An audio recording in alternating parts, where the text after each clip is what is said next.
This episode's brought to you by everynowheremusic.com. Yep, you got that right. That's yours truly. So if this is an endeavor you'd like to support, please come and sign up for my newsletter at everynowheremusic.com. Every nowhere or every now here, depending on whichever way you prefer to look at it. When one night I was on stage playing, and it suddenly occurred to holy shit, I'm on stage playing with fucking Miles Davis. Like how the hell, you know what I mean? Because before that, all I wanted to do is just do a good job, and be there, be present, and there is no time to have any stray thoughts.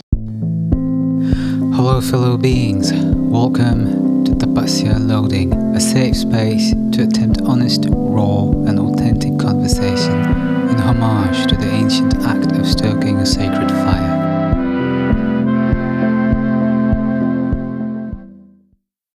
Thanks for coming on, man. I am so stoked. Oh, good. Is the audio okay for you? Absolutely. Okay, great. This is a big deal for me. I need to get this off my chest because I grew up listening to so much of the music you're on as a teenager in pre-globalist India on tapes which are very questionable as far as legal matters are concerned. Right. We didn't have a lot of ashrams back then. So this is, you're making a childhood dream come true tonight. You're crazy, but thank you. No, thank you, man. Sincerely appreciated. Actually, that was kind of the more exciting times when you had bootleg tapes and stuff like that. It was right? kind of fun. There was a certain kind of fun with that. You know what I mean?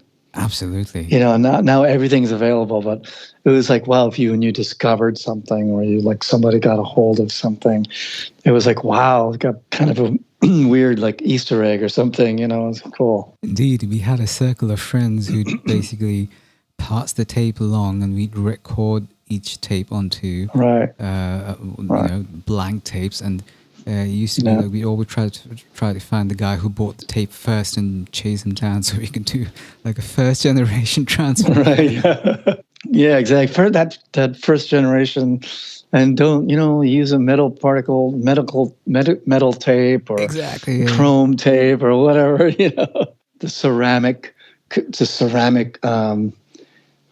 cases. Oh, they were heavy and wow, solid. Seemed like it sounded so much better, and of course it didn't. I hear you. Confession: I've been listening to approximately 2 hours of your interviews. Uh-oh. I mean, you've been asked every question in the book, so I'm a little at a loss as to how to shoot a question at you you're probably not bored of already. Well, I said, I don't care. I mean, I think that there's nothing wrong with the same questions because not everyone knows everything in the world. So your listeners don't listen to the same things as other people do. So yeah, I mean, there's a complete legitimacy in asking whatever same questions. Yes, man, I appreciate that. Whatever you want. However, it's your show. You just do it the way you need to do it.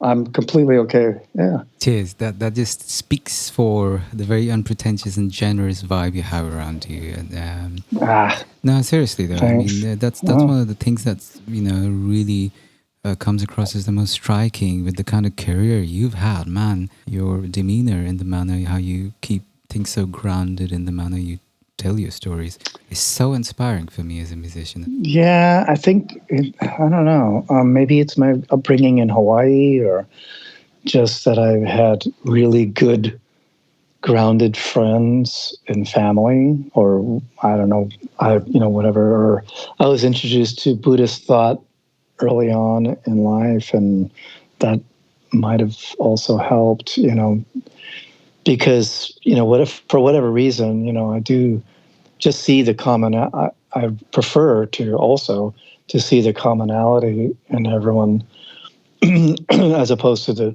differences. Although I love the differences, because that's fascinating and fun and really, great. But I mean, we do just all exist. I mean, here, and we're all human beings, Yeah. and we all have different weird jobs and paths in life. But I think everyone has the same basic struggles and joys in life, and we all kind of want the same things generally. So I think that's what keeps me, whatever the way I am, because everyone's a person, and does that make any sense? Oh, absolutely. It's just extremely sobering and humbling to hear a musician of your status put it the way you just did. Yeah, I mean, the things I've may have done or not done are really cool and interesting and fun and exciting, and I learned a lot. But I think it's just a value that we place on things in the world as a whole. And for better or worse, it's all we have. Because, say I played with some cool person, and that seems like wow, like a big wow thing, and it is. But there's also people that do equally wow things like that. Our society doesn't celebrate them as much for Mm. whatever reason. A teacher or somebody, in some classroom in the middle of Kansas or whatever, like, finally reaching a student that hasn't been able to grasp a subject or something, history, and suddenly something clicks and something shifts, and then that student suddenly is opened up, and that's a huge wow thing. But we don't hear about those No, we don't. because it's just the structure of our society the way it is, and it is what it is, and it's not evil or anything. It's not terrible. It's just maybe sometimes unfortunate that there isn't enough, I guess, exposure to these other things there could be. So I hear you. just the guy making the perfect bagel, or just people that do great things, but we never hear about it because, or maybe it's something really arcane, like, a colorist in a gaming studio, like, or one of the artists that is in the background, but they contribute and make this amazing thing. To me, it's all fascinating, but music is an interesting category, so it's usually more celebrated, and I think it just breaks my heart sometimes because often I hear, oh wow, like, wow, you've done, you played with Miles Davis. It's like all I've done is just played in, whatever my blues band at back home. And I feel terrible because it's set up so that some people think that that's not as worthwhile, or as has enough as the same value as me playing with Miles Davis. But in fact, it has just as much, if not more, sometimes, because you're serving the community and, in a real way, and you're keeping your mental health, taking care of that by playing music. And so to me, that's every bit as valuable as, oh, I went on stage with Miles Davis. You know what I mean? So yeah, to me, that's all valuable. And that's why I keep reminding these people when they tell me, it's like, well, that's awesome. And especially when they say, but we have fun, they usually say that, and that's the key. And I tell them that's the number one reason to do all this, to make people happy, to have fun. That's the highest goal, to make life better. Yeah. Wow. That's extremely heartwarming to hear. That energy you're just referring to, how difficult have you found it to keep it alive amidst the madness of the music industry? uh, I don't know, pretty easy for me, because I love it so much. And I think the quote unquote industry is just mechanisms. So there's some parts of it that are horrible, obviously. We all know, at times.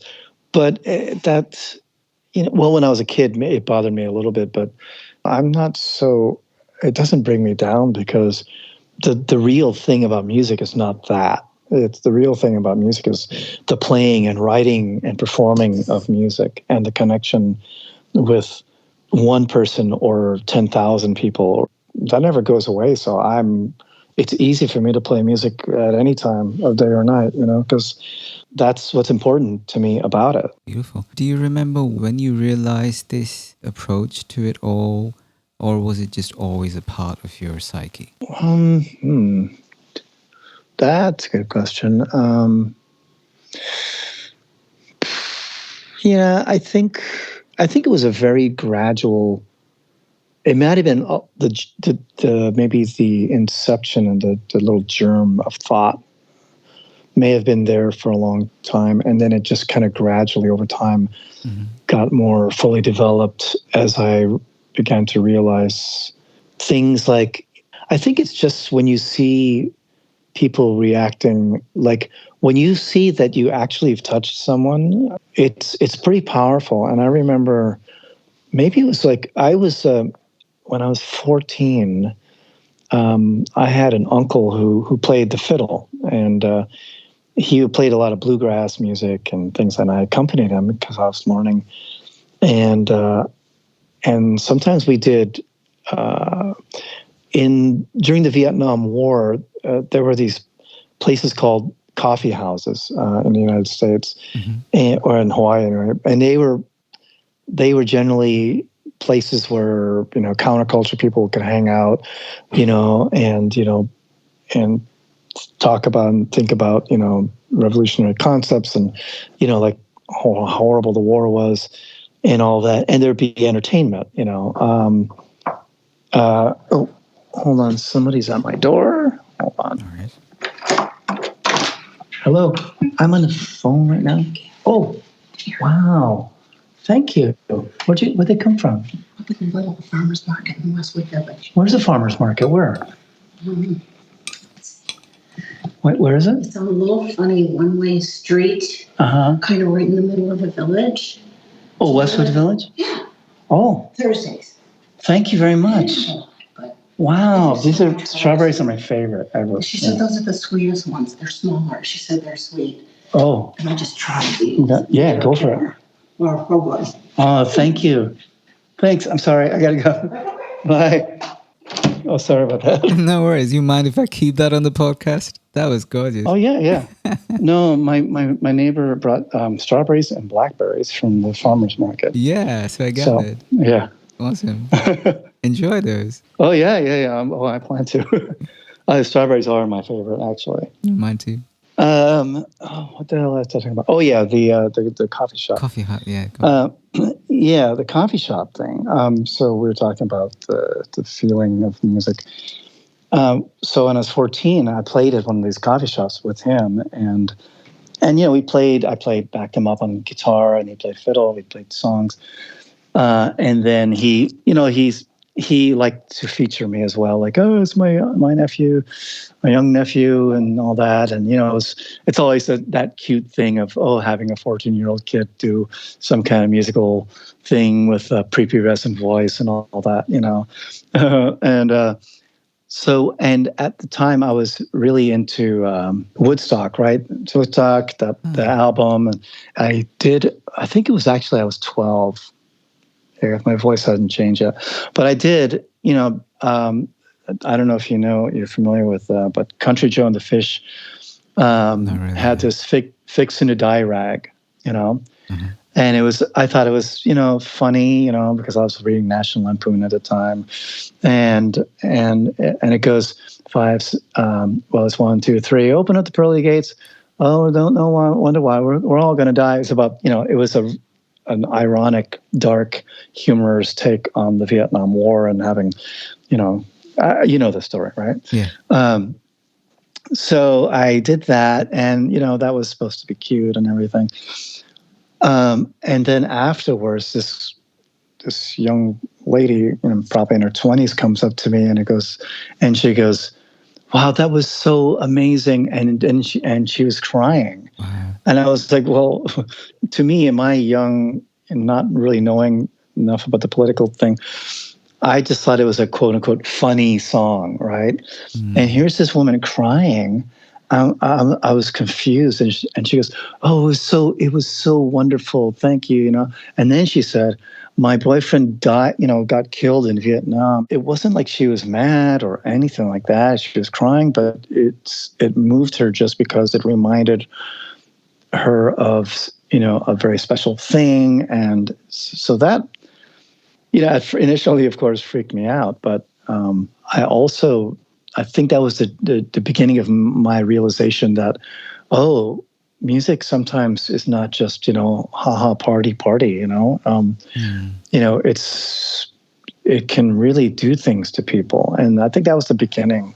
I never forgot that incident, And even to this day, we can go into Smooth at House of Blues, Mm-hmm.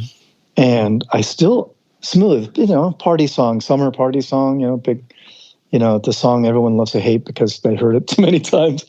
But I've actually seen people like literally start crying when we go into Smooth, of all songs, Wow. And again, it's because music is like, it's like a hologram of sorts, because it brings all these other feelings and memories to people, and it's actually can transport them, like on a whatever molecular biological level in some ways. They actually get transported and they start crying or joyous, whatever, it brings a lot of joy. Or It's like a parallel dimension. yeah, Like a dimensional experience. yeah, because and it could be the most innocuous thing, like a country Joe song or Smooth, but it's powerful stuff, Oh yeah. So it always keeps me. I always have a very, very healthy respect for that, and view it as a huge responsibility, That's because okay. it's like it's a very powerful magic, and you have to, and I hate to, I hate to quote Spider-Man, but with great power comes great responsibility, and you have to respect it, and like have fun. I mean, I have a great time, but at the core of it, it's meaningful, and it can be really powerful and meaningful, and you never know how you may be helping people just by playing your song or just by drumming, for just doing anything musical. Your one song that you do could act literally save someone's life, and I'm sure it has many times. So Yeah, that resonates deeply with me. You grew up in a very special part of the world, Hawaii. yeah. So I've never been, unfortunately. I hope to someday, but it is said it comes with a very specific kind of energy. Do you think that's played a big role in your approach to life and music in general? Is that something you carry with you? I'm sure I do. Yeah, because there's this sort of, I think it has something to do with the ocean and the Hawaii is, especially Hawaii, or any island is like this, but Hawaii in general, in particular, is like geographically one of the most remotest places on Earth. Like as far as being surrounded by ocean, by pretty much the same amount of ocean, like 2,000 miles of ocean on every side. It's not really close to anything. Wow. And there's something about the rhythm, the feeling of the ocean that, since the ocean is the creative life practically, maybe it's that and the people there, this sense of, I don't know, life can't be that bad, even though it can be very difficult at times. But when you are surrounded by the ocean, there's a different grounding effect somehow, Yeah, and for me. especially Hawaii, because there's the ocean and there's these beautiful mountains just right there also. Like you're in the middle of these tall, majestic mountains and the vast ocean. I mean, you're seeing both all the time, practically, And I think that has something to do with that, because it's grounding and freeing, and just it makes you aware that everything is connected and everybody's connected, and there's a calming thing that a lot of people, definitely I've run into people that have been a little like, why aren't you taking this more seriously? It's like, well, I am actually. I'm giving it as much serious thought as it needs, But beyond that, I mean, still, there's all of life is still the same. Yeah, I hear you. Our little problems are just that. They're just little problems, and then there's still these vast mountains, the Ko'olaus, and the wonderful, beautiful ocean, Waimea Bay. And I mean, I can't see any other way to see things now.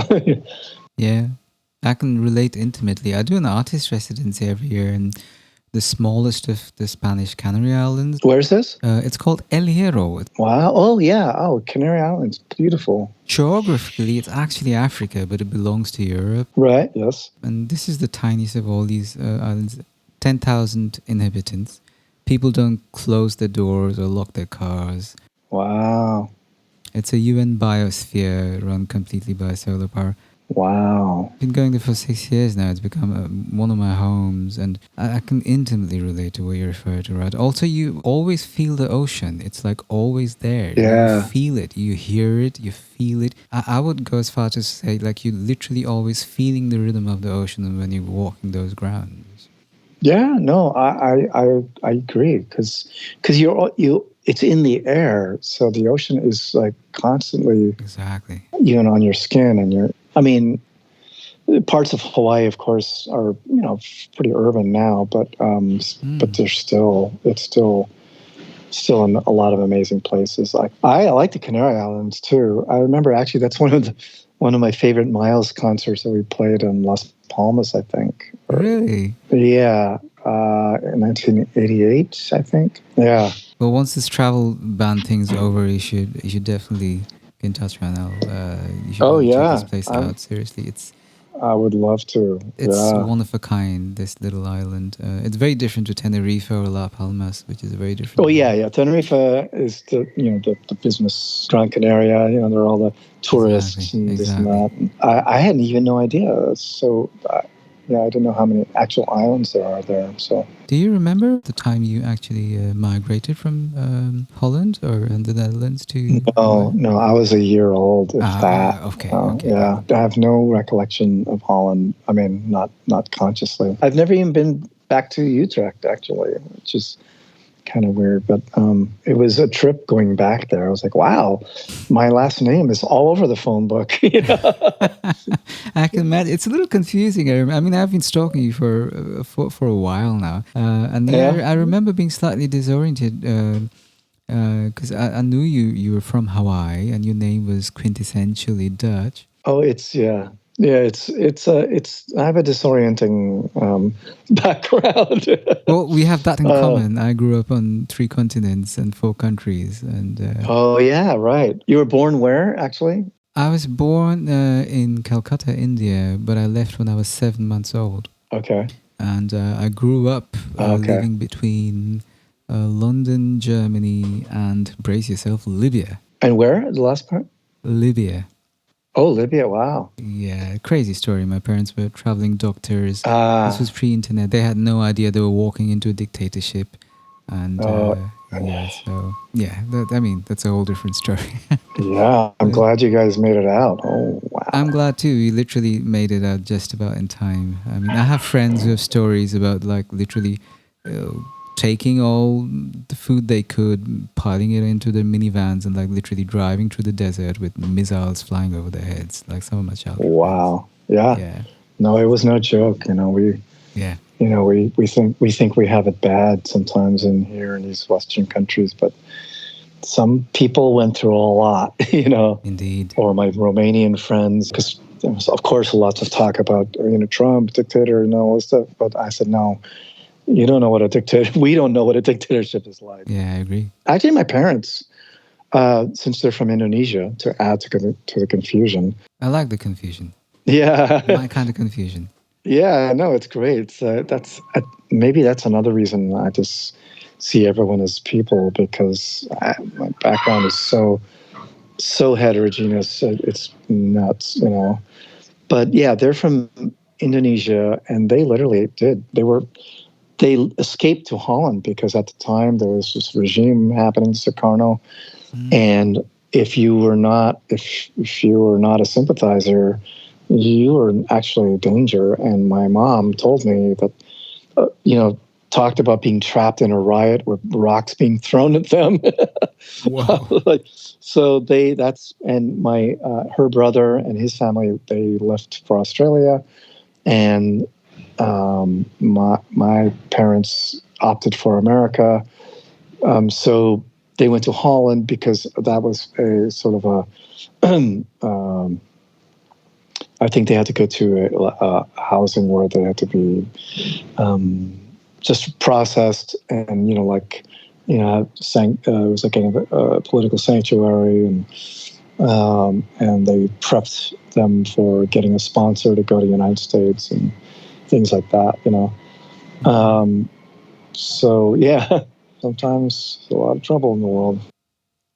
How did it feel when you moved to what's I believe referred to as mainland USA? What were your first impressions? Yeah, uh, I was 23, so Bay Area, you right? know, yeah, San Francisco Bay Area.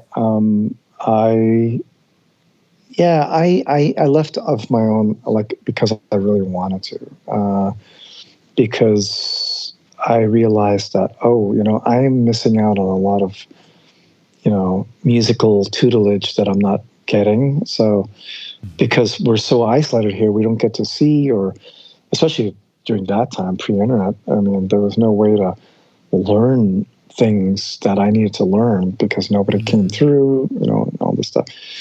Um, so I had to leave, and it was exciting. I was all for it.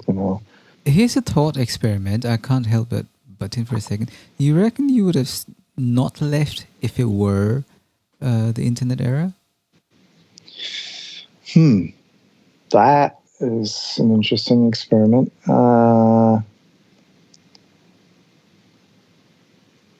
I I think if I was a teenager now, I still would leave. Yeah. Because the teens these days, especially the millennials, are coming around to that. And I use that term loosely. I don't really care. But, that generation would have, I think, initially not left and then realized that, but the teens, I know because of my son, they're, they grew up with streaming and internet and this and that. And, and especially after during this pandemic, they're completely sick of video and streaming and this, and they're so over it. You can't imagine. Yeah. Oh, they're like, this sucks. So I have a feeling that a lot of teams would definitely leave, because I think, ironically, that generation has more of an appreciation for real experiential things, Wow. tangible items. The vinyl revolution is still still going. My son has a turntable. They like vinyl. They like things. They like tangibles. Because it's a novelty for them. You know. And I've taken him to enough live music for him to know the difference. It's like, because there is absolutely no way you can download the energy exchange of a performance. Amen. Because you can't. I mean, because it's not. Yeah. And I love technology. Give me 4K, 8K, all of it. High def audio. I'm all for it. I love it. But at the end of the day, it's still like you're still watching a performance from another time or something. And even if it's streaming, you're not there, and they're not. There is no energy exchange. And that's why streaming is really like a buzzword now, and it's fun, and I like it. I'll watch some things, but it's a stopgap, and people, as I'm sure they're always saying the same thing. I hear it all over. I can't wait to see you guys. And it's like, well, you could have seen us on streaming, but of course it's not the same. There is literally an energy exchange that cannot be replicated, digitally or AI or anything. And that's and that's the core of it. And that's why I think, yeah, if I was a teenager, I would leave Hawaii, you know. That's so refreshing to hear. I'm curious, how the streaming concerts feel for you folks as musicians? I haven't done any of them just because, Oh, no, I, and we haven't done any just because it just doesn't make a lot of sense, you know. mm-hmm.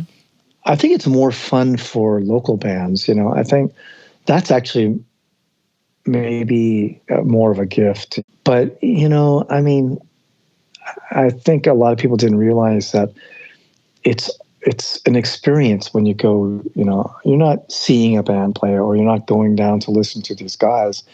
You know, you are it's an experience. It's the ambience of the club, even if it's a small club, like, you know, whether Jazz Cellar or whatever.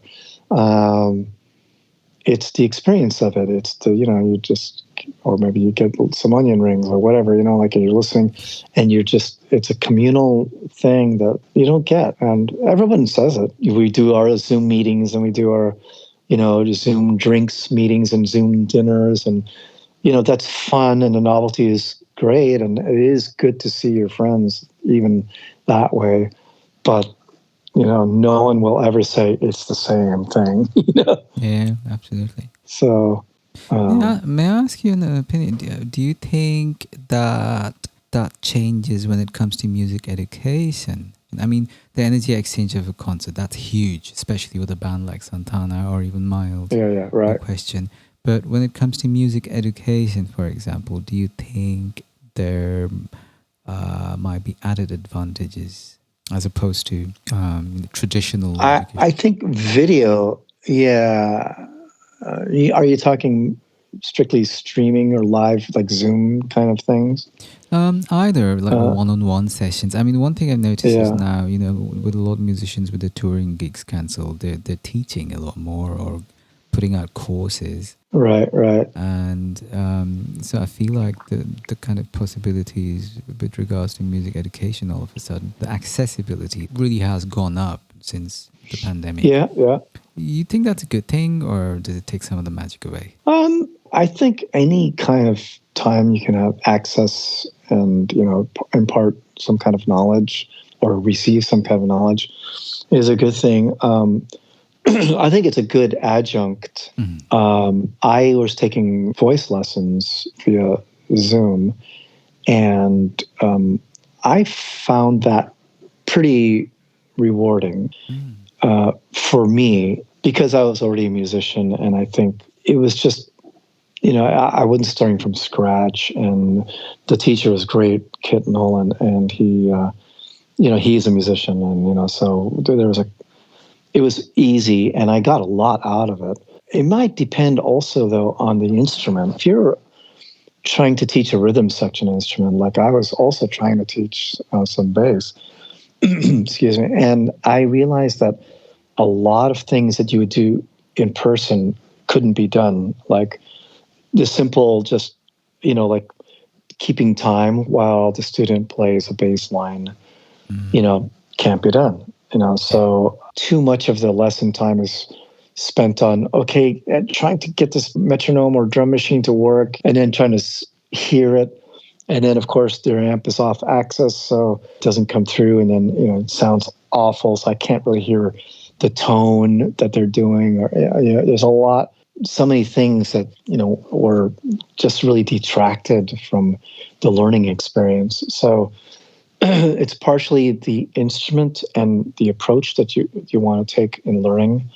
If I was a beginning vocal student and, you know, I was like, going to sing opera or something, I think it would be less effective because a teacher needs to see how you're breathing, how you're physically, you know, like producing tones, and really needs to hear the tone in person. And because not very many people have a beautiful mic with a beautiful interface and really great internet stream, and, you know what I mean, the whole nine, and it's not possible.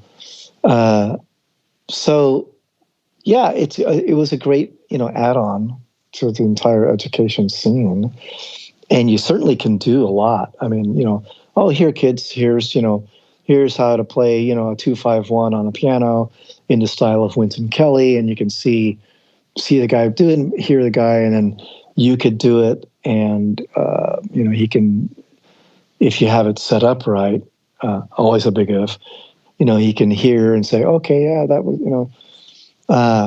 so there's definitely it's not a negative. It adds to it, but not as much as people might think. It's not the real deal. Yeah, it's not like it's a good help, and for certain subjects, I think it'd be completely fine. Yeah. Trigonometry or So yeah, for music education, it helps somewhat for sure, and other things, it's a stopgap. Yeah, I hear you. But I did get a lot out of my lessons. But again, I just wanted to sing a certain way, and he knew that, and it was pretty easy, and What were you training for? for fun. Yeah, cool.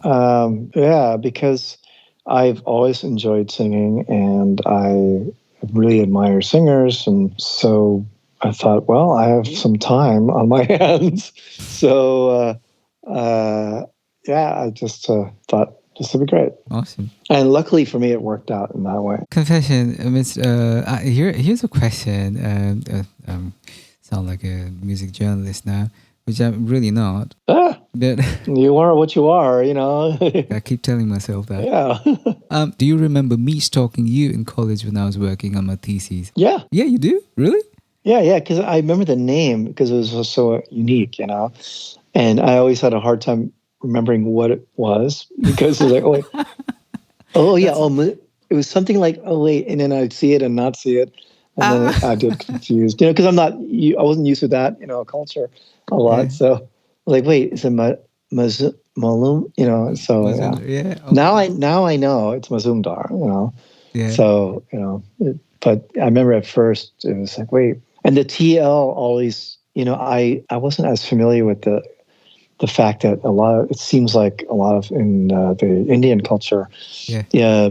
they have a lot of that. And I always think TL, and for an American, TL sounds like a shortened nickname, like Tony, like Tony Lindsay, TL, it's like, so I thought, wow, that's interesting. Yeah.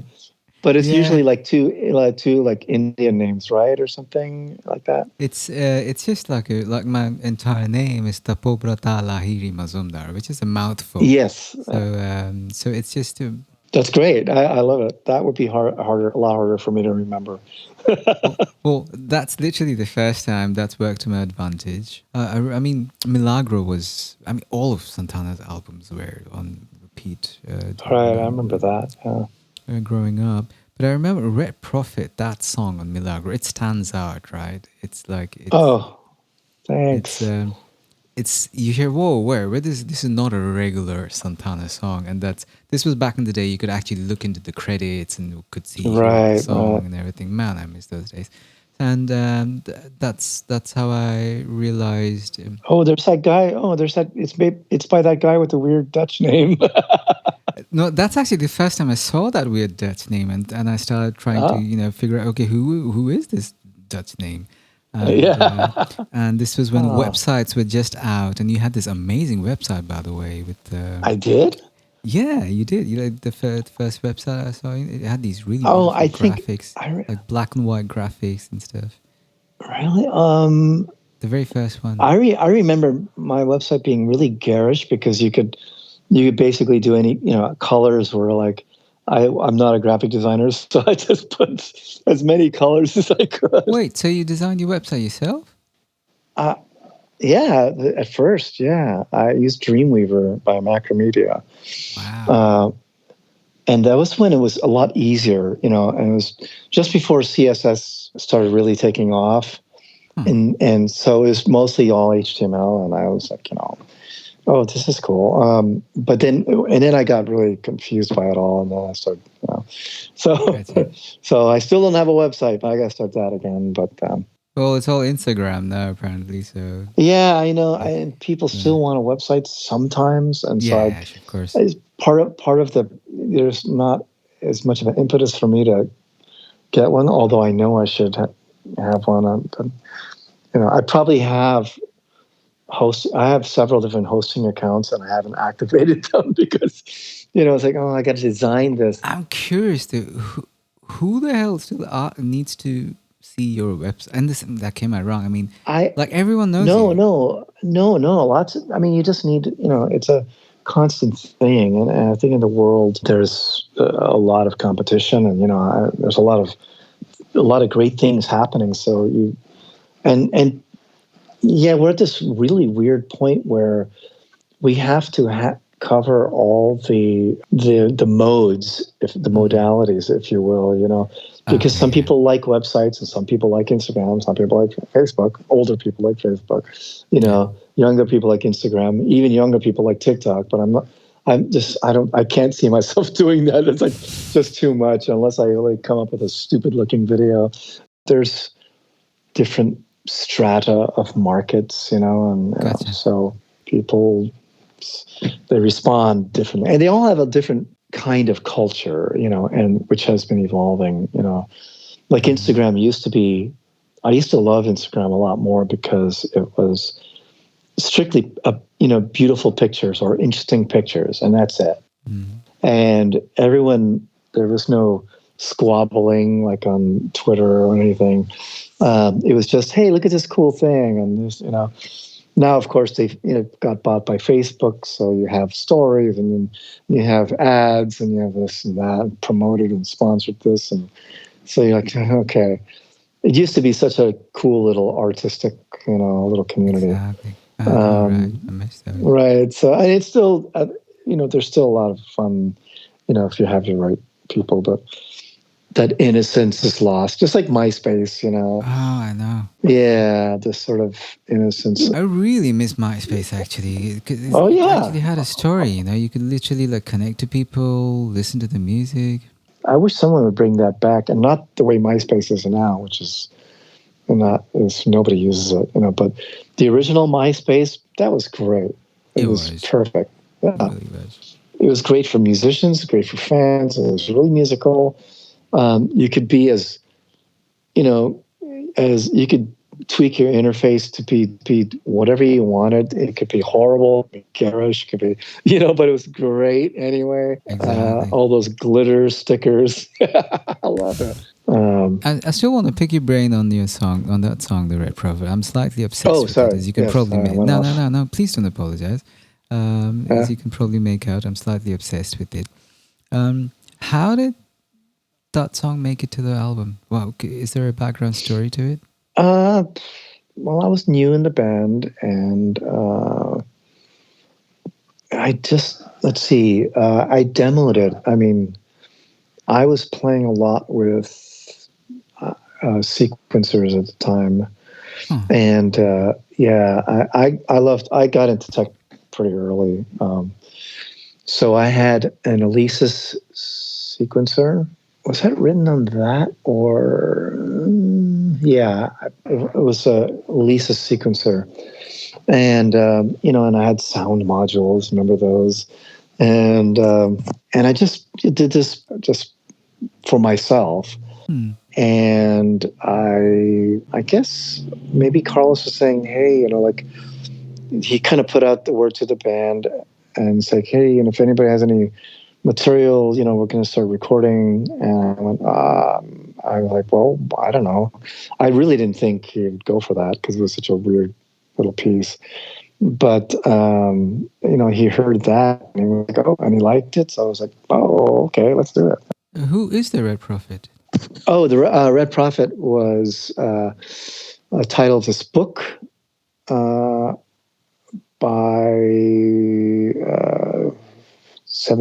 Orson Scott Card. And he did a lot of really great cyberpunk novels and series, actually. And this is from the Seventh Son series. And it was great because he did draw heavily upon Native American culture, and it was a fascinating series, well-written story, and I liked that book a lot. And a lot of my music comes from literature or movies, basically. Beautiful. Yeah, I just get so inspired by other people's artistic offerings. So yeah, Awesome. that's where it came from. And how did the recording process proceed? Yeah, they had the demo, and then I wrote out some of the parts for just CT. And for the percussion guys, I just told them, well, there's the 6/8 section, and I told the drummer what kind of groove, and he could hear it anyway. And they just took it and actually, breathed all that life into it, the way real musicians do, right? And then we recorded it, yeah, and it was pretty straightforward. And that was, and that was, yeah, that's pretty much it. Sorry. No, it's dude, that's a lot. I mean, I just got to like a insight into how one pitches a song as a band member of Santana. That is big. I'm just digesting what the energy of that. Yeah, it's it's a pretty straightforward, and yeah, in a lot of bands, I think it works kind of the same way.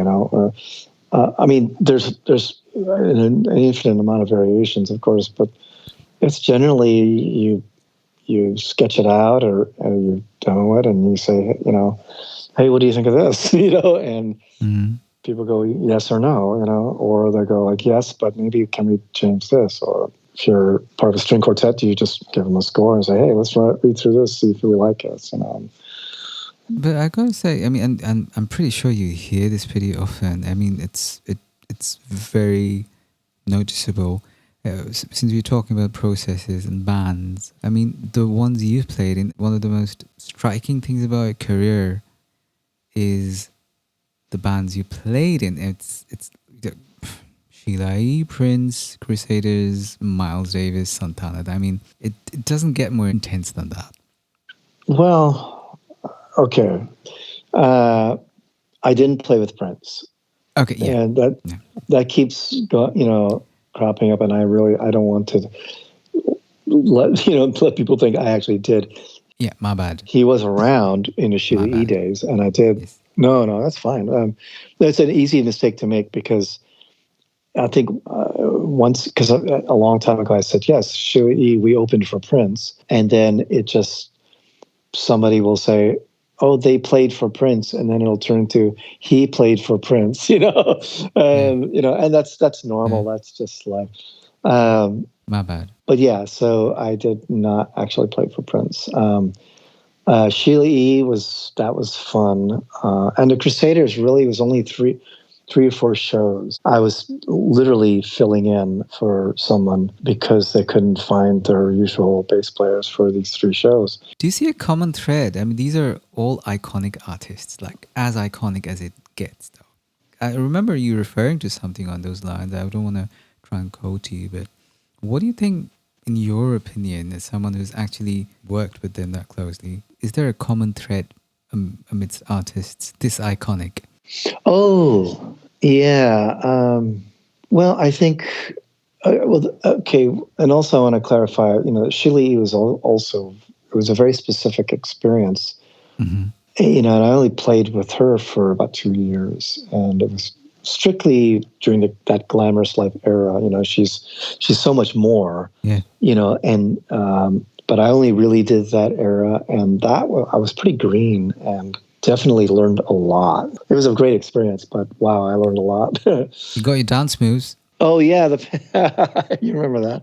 I love the story. Yeah, that was hysterical. Oh God, I never forget the look on the wardrobe lady, Fiona, her face, because she literally had to pull my pants down while I'm playing wireless in the side of the stage. Because they had a little changing booth that she would do costume change, and I'm sitting playing the bass, and she's like tugging at my pants, and she's like got this look on her face, like, oh God, That's as rock and roll as it gets. And they're wondering, I hear him, I don't see him. Where is he? Oh my God. But yeah, it was phenomenal. But And the Crusaders, like I said, it was really pivotal for me, but it really was only 3 gigs. Uh, but it was pivotal in that they were actually, um, well, they were this. I was still living in Hawaii at the time, Mm-hmm. and I had no knowledge at all of the real traditions behind that kind of rhythm and blues playing, and Huh. funk jazz playing. And those guys kind of they lived it and wrote that book, the Houston, Texas kind of thing, where it's very heavily steeped in gospel, which I had no background in whatsoever at the time. So it was a really harsh experience because they were like, dude, they were basically saying, dude, you don't know how to play, Yeah, you talk about that a few times about a rude awakening. Yeah, it was, and I never forget it, and I'm always thankful for that because that was the catalyst for me leaving. That's when I said, I remember specifically sitting on the curb out in LA somewhere outside of this rehearsal studio, wherever it was, and just like the whole typical early 20s, like I was 21 or whatever, that whole life flash in front of your eyes. I'm thinking, just amazingly devastated. And then I realized later that, well, clearly I'm not. I need more learning that I'm not getting. So that's when I realized I actually decided I have to leave Hawaii to get, and et cetera. So actually, they were pretty nice. They were annoyed, as you would be, with this skinny kid, doesn't know how to play, but they're pretty helpful. They gave me a lot of pointers, stick super, saying, practice with a drum machine, I do, even, and I remember Joe Sample. I mean, he swung so hard all by himself. He was like a rhythm section by himself. He would Oh, just yeah. set up a groove on the keyboards. I had never experienced that in my life. Wow. That kind of, and live in front of me, like, oh my God, he's like, Yeah. so that was throwing me into not just the deep end of the pool, but the deep end of the pool with weights on my feet, or, Yeah. was, it was like, whoa, okay, clearly over my head. Uh, And just to remind my audiences, this was pre-internet. yes, yes, yes, it was way pre-internet. It was 79 or 81 or something. Yeah, it was 79. And so for me, it was a big turning point. And I remember him railing about, well, these kids are, you kids are all like listening to this cat Jaco. He pronounced the J as a soft J. Anyway, Mm-hmm. that cat Jaco, everyone wants to be like him, and nobody's getting the foundation, And he was completely 1,000% correct, Mm. And I was like, oh, it was like the teacher like pointing out. But it was all just amazing, amazing information for me, and thank God I got it. I was still sucked, to this day. So that was the Crusaders thing. Who were your influences though, like, or have been? Uh, well, let's see. Musically, the Beatles were probably the first, I think. Awesome. Yeah, like way back when I was 10.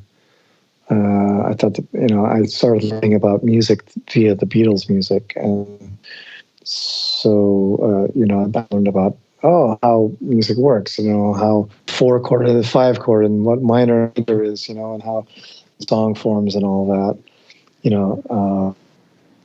and then, and then it just kind of went on from there, earlier I was just rock and roll, I liked Black Oak, Arkansas. I remember I liked Uriah Heep for a while. Then I got into prog rock, and then it was all over. Got into Yes, which I still love to this day. Emerson, Lake and Palmer, that great Italian band, PFM, Premiata Foneria Marconi. And I still listen to their two albums to this day. I can still listen to it. It's amazing stuff. What was the name again? Premiata Forneria Marconi, or PFM, Italian prog band. The two albums are always Photos of Ghosts and The Mountain, or The World Became the World. Sorry. I still listen to them to this day. I can still, anytime. That and Yes songs, the live Yes album. What? I gotta ask you a couple of Miles questions though. Sorry, man, I keep interrupting. I'm so sorry. There's a slight delay. No. Do what you need to do. I'm okay. You talk about how, while auditioning for Miles, you didn't even have a proper demo tape and no promo photos, and just sent some Polaroid along. Yes, you remember that. Why do you think he hired you? I have no idea. Like, I like the answer. I literally, yeah. Who knows? Could you take a guess? I think. I think he wanted somebody because he was interested in that new, kind of Minneapolis sound, and he. I guess on my demo tape that I sent, I had to put it together. I tried to put whatever I could, and I didn't have a lot of experience. I did, I put a little bit of dramatics in, and then some country western kind of stuff, because I literally didn't have a lot of recorded stuff under my belt. So, and some folk stuff.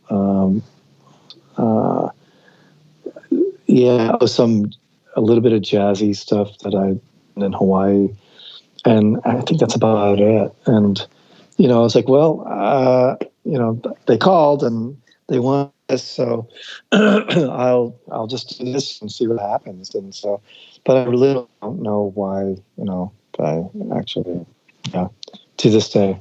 There's so many videos out now, even online, where there's one specific video. I think I might even have it here.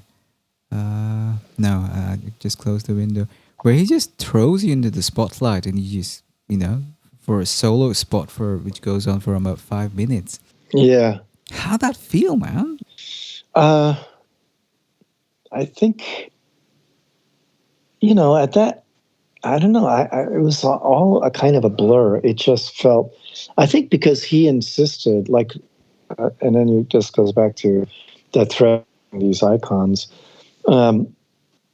just always insist on presence, so, at every note and every note, right? Did you say presence? Sorry, I lost you there for a second. Presence. Yeah.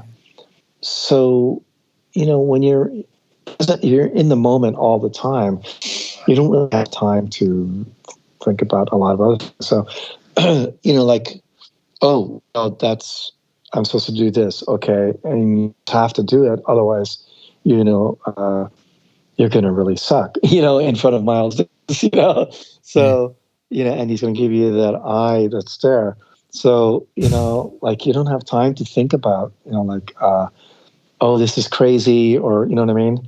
That's all afterwards, you're like, wait, what am I remember it literally was a year after I joined the band. It was a year afterwards when one night I was on stage playing, and it suddenly occurred to me that, holy shit, I'm on stage playing with fucking Miles Davis, how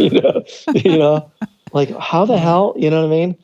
Because before that, all I wanted to do is just do a good job, and be there, be present, and there is literally no time to have any stray thoughts, so yeah, and yeah, and then that's when it occurred to me. It's like, wait, how did I get here? It was almost like I suddenly became aware of my surroundings, or something. Uh, Wow. yeah, very very interesting how that happens. You refer to it as the gift of shock. Maybe, yeah, maybe that's it. Yeah, because when you're in shock, it's like you're almost drowned, like I almost did. Afterwards, your body, tells you, starts shutting certain things down, so you don't freak out and panic, and you know. And I think that it was probably a similar thing where you're in shock, and then so that moment was probably when the shock went off, and we're like, oh wait, I'm on stage with Miles Davis. But then at least by then I could cope with it, and I shook my head and like, okay, back to the present moment.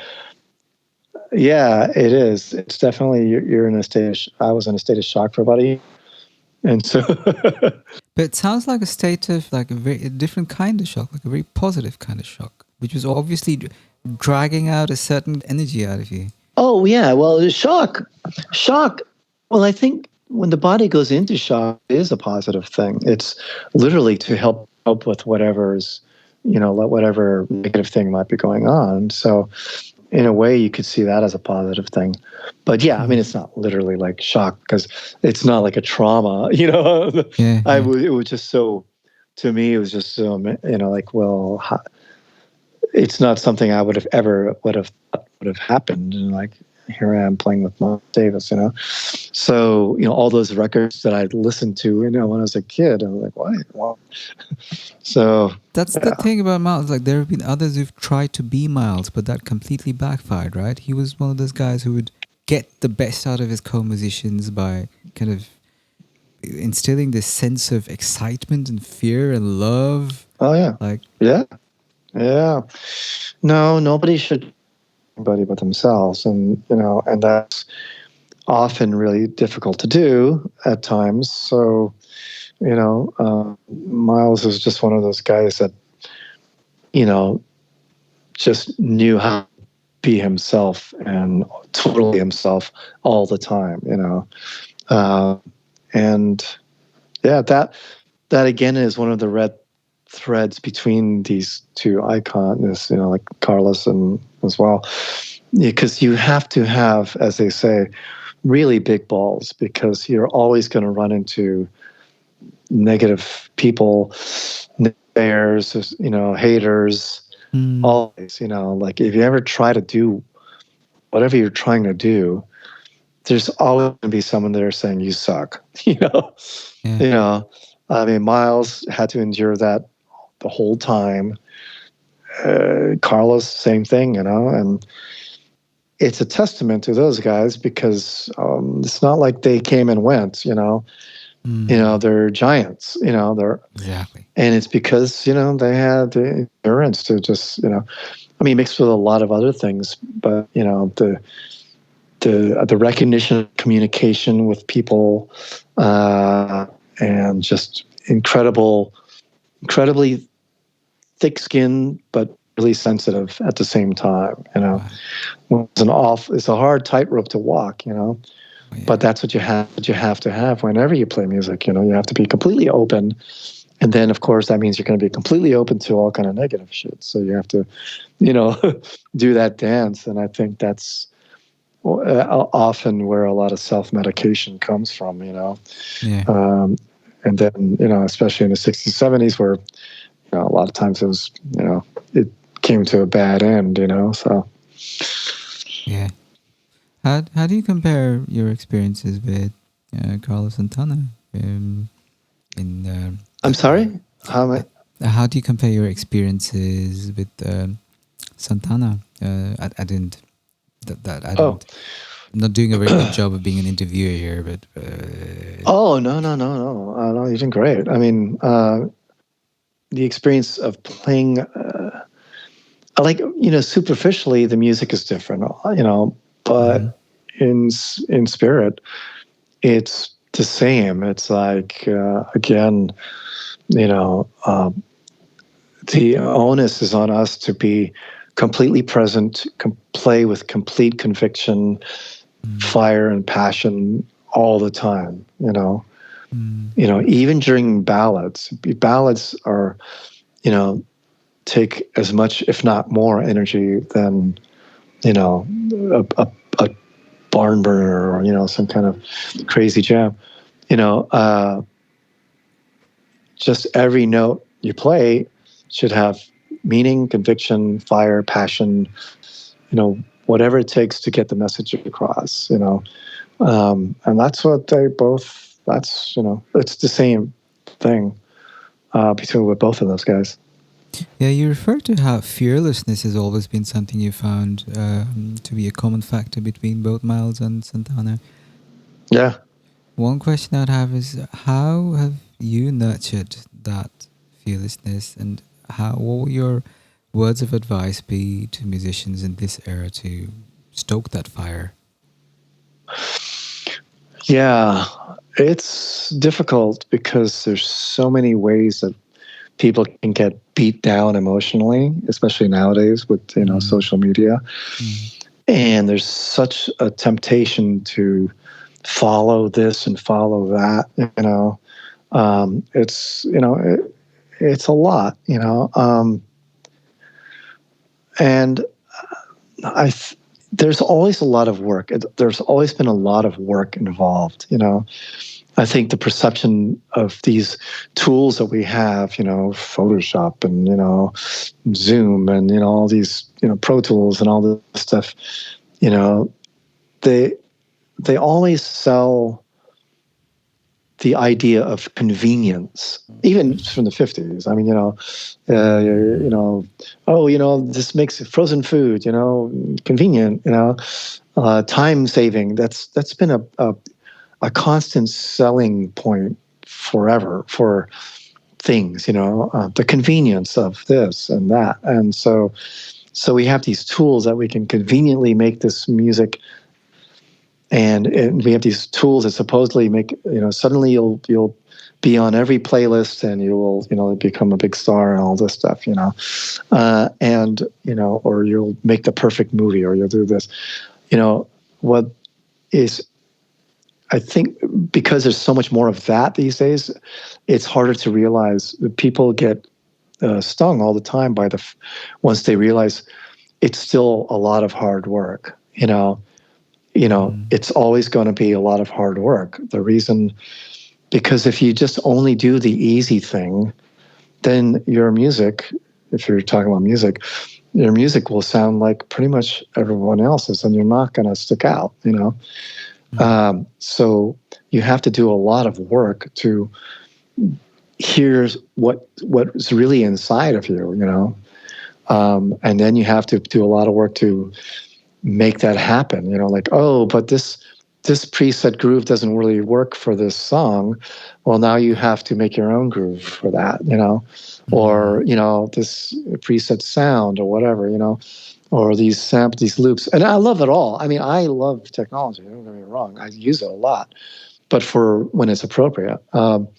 But to get it all where it's sounding like you hear it in your head, it takes a lot of work.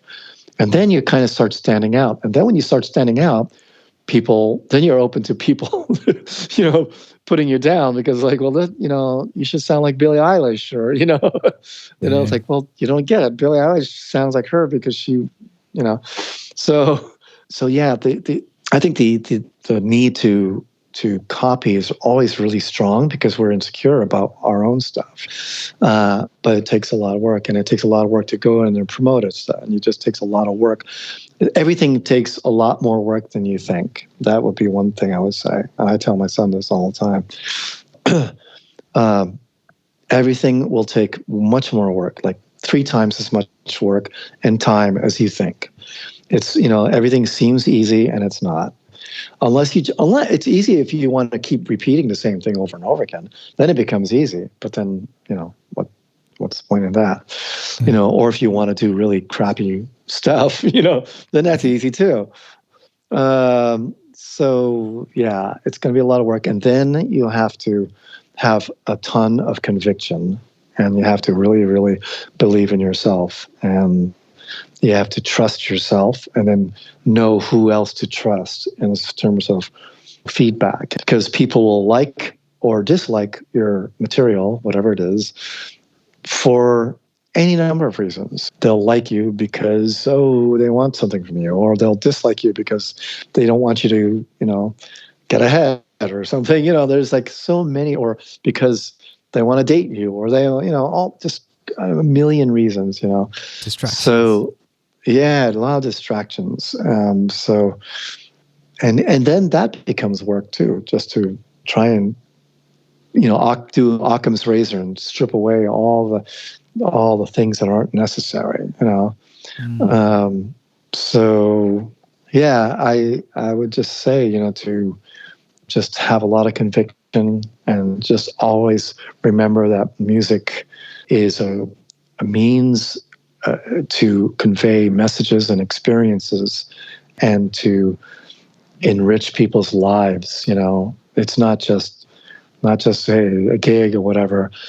It's always it can be always a meaningful thing, and you always have to respect that. That's part of it.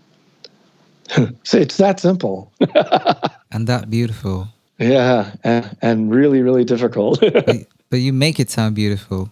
Oh, thanks. Yeah, well, it is. I mean, it is beautiful. I mean, it's a real intense kind of beauty that cannot be replicated, and sometimes it's a painful beauty, but it is it's still a beauty. So It's what they call the blues, huh? that's what they call a blues, or that's what they call any number of things. It's all there. I mean that's what music is. It's our it's how emotions sound. It's the sound of emotions, or it's life, but just in audio form. That's it's what I think. Beautiful, man. I have one last question if you have a couple of minutes. Sure. You're clearly a very spiritual person, and you play in the Santana band. Carlos Santana's always been very open about his spiritual views. But I mean, I'm not sure spirituality is in the right word, but is there a self-care practice you follow to center yourself for your music, especially when you're on tour or when you're working on projects with intense deadlines? How do you keep yourself centered, or is the music just enough to keep you centered? For me, I think the music is enough to keep me centered. I mean, I've had earlier times when it was really, I was searching and trying to find my way, and like really falling prey to inner conflicts and all this stuff. But the music will always guide you. It really will, or the film, or the whatever art form you're practicing. It will. I mean, I just feel like it's all there for you. So the practice is to try and keep that vision, that goal in mind. Not in your own way, so to speak. And I think that I don't do any specific spiritual practice. I think that stopping and breathing is really the only practice that I, do on a consistent thing. You just take some deep breaths and center myself again, and just I look at the world and see a bird out, flying, and then you're okay. Eat a fresh strawberry. All of that stuff. That's my spirituality. It's just life and coming back down to who. I have read some really great books, by Pema Chodron, and there's a book called Fear, and I forgot that writer. That's a great book. And in high school, I read Zen Mind, Beginner's Mind by Suzuki, and things like that. So over the years, I definitely have tried to ingest a lot of it. But I mean, I don't really call myself anything in particular, but a human. Yeah, I don't know. That sounds really vague. No, actually, that's not at all. Not at all. That's Okay, good. actually that's a beautiful sentiment. Yeah. I mean, I can't. But yeah, you just look outside, or it'll always bring you to reality. Here you are. Not very spectacular, but I'm just taking it in. yeah. I mean, everything is a part of life. Like it all is. I mean, just doing goofy things. Yeah. Playing a video game or a drive. I love doing that. Seeing nature, that helps. Walking around the neighborhood, just Yeah. and also realize. I think when working or when writing, putting together whatever thing, it's also good to remember that it will get done. People, you'll finish it and it will get done.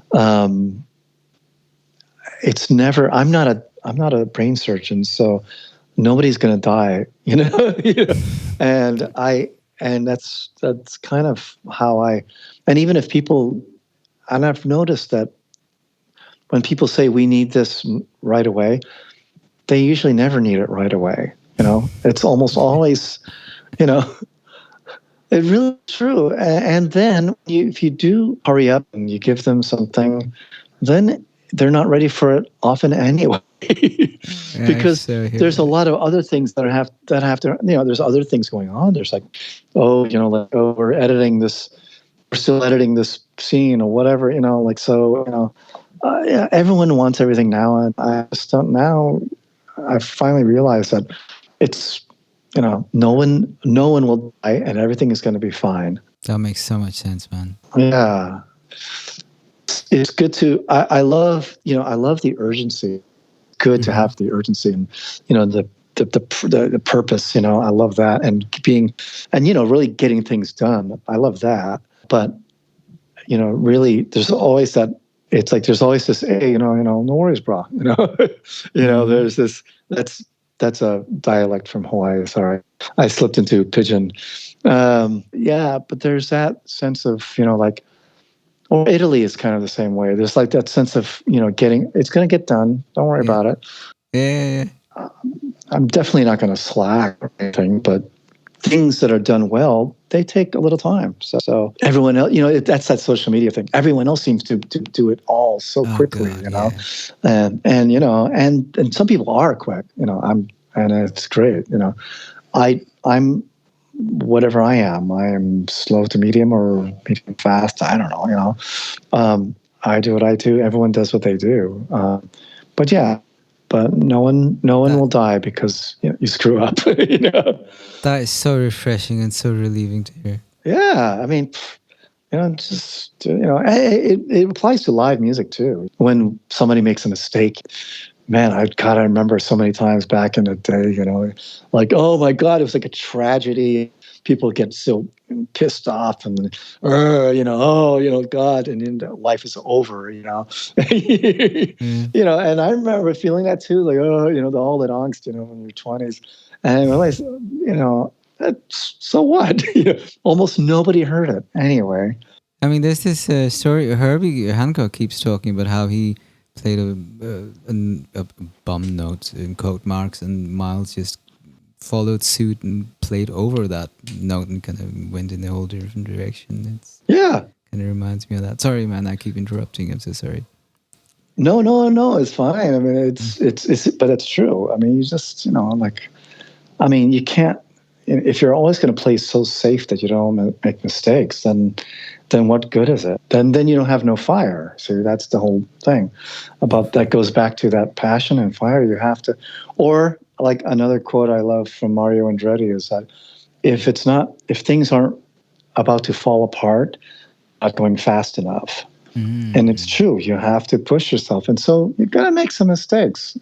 That, ironically, is what makes all the music that we love work, is all the imperfections. I mean, everything that everyone tries to imitate now, all the classic rock, pop, whatever, full of mistakes, Exactly. full of it, I mean, everything. Keep forgetting that. Yeah. but it's the fire is so there that no one even ever hears it. Aretha Franklin, any that's what actually music is. So, Amen. yeah, That's a beautiful note to taper off on. Great, man. This has been one of the best conversations I've ever had in my life. Get out of here! No, I'm not just saying that. I mean, no, I'm really not. Oh, it's really sweet. No, it's really sweet. I really appreciate it. I'm just coming clean. Oh, that's awesome. Thank you. Well, that's an honor. It's an honor for me. Yeah, Benny, the honor is really all mine. No. Seriously, because I view it as an honor for me as well. Because if I can be a part of someone else's joy that I was somehow able to contribute to, wow, that's an honor. So I totally respect that. So thank you. Wow, yeah, I'm a little. How do I even respond to that? I don't know. You hit the ball out of the park with that one. I can't even say anything to that. No, you can tell me to shut up. Nah, I couldn't do that. For one, I don't ever want you to shut up or stop playing. No. That's not gonna happen. I'm just teasing. Well, it's very, very sweet. Thank you very much for inviting me. No, thanks for coming on. I owe you an apology, by the way. You probably don't remember, but you invited me to come hang while you were on tour with Santana in Cologne. Oh. And I never showed up, and I owe you an explanation and an apology. I shat my pants. I couldn't believe that was happening. I just didn't show up because I was shit scared. I was like, no, apparently the bass player Santana just invited me to come hang after the gig in Cologne with the band, and I just couldn't digest it. I just shat my pants and didn't show up. Yeah, I'm that moron. I'm that moron.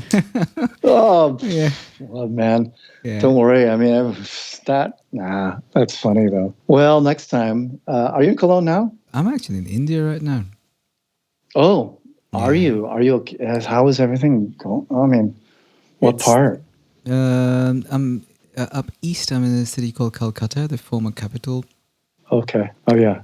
Yeah, it's pretty intense. And my parents, both being doctors, they work like 40 hours a week at hospital, so I get to hear all the stories firsthand. But yeah, it is what it is. Yeah, I have a friend there. Yeah? Yeah, she's taking care of her mom. She used to live in New York City, and she's, of course, from India, like everyone else from New York City.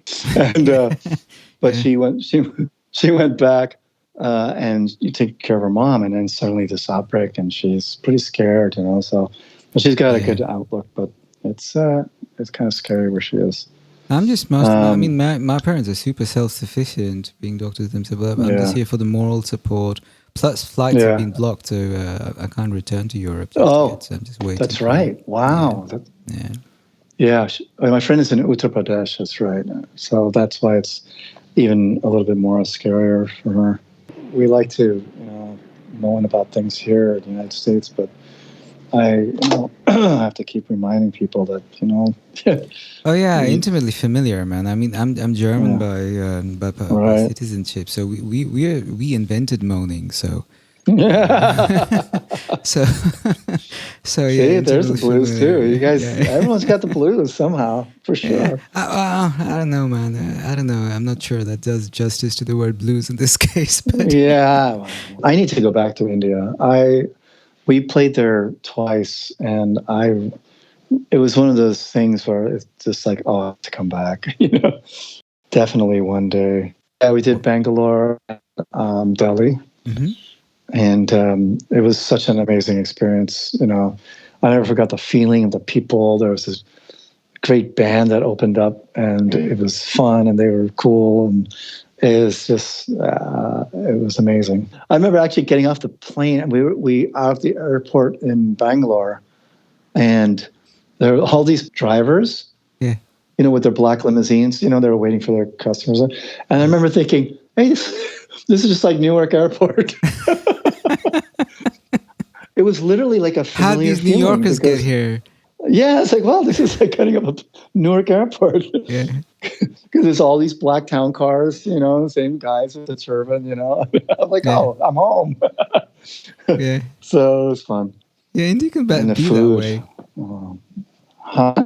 India can be that way. It can be surprisingly familiar, even in the most unassuming. Oh yeah, corners. yeah. I loved it, especially after I was still living in New York at the time, and so we always had the Parkesh was the guy that ran the bodega down the corner, Huh.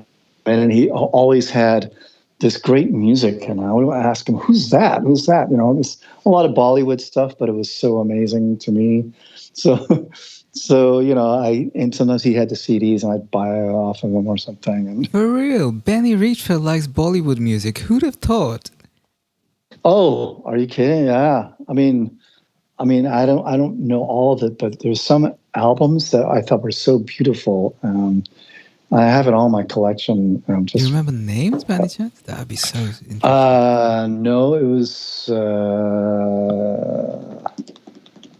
I have to look up, but yeah, I have to get that hard drive out. But Nah, yeah, no but worries.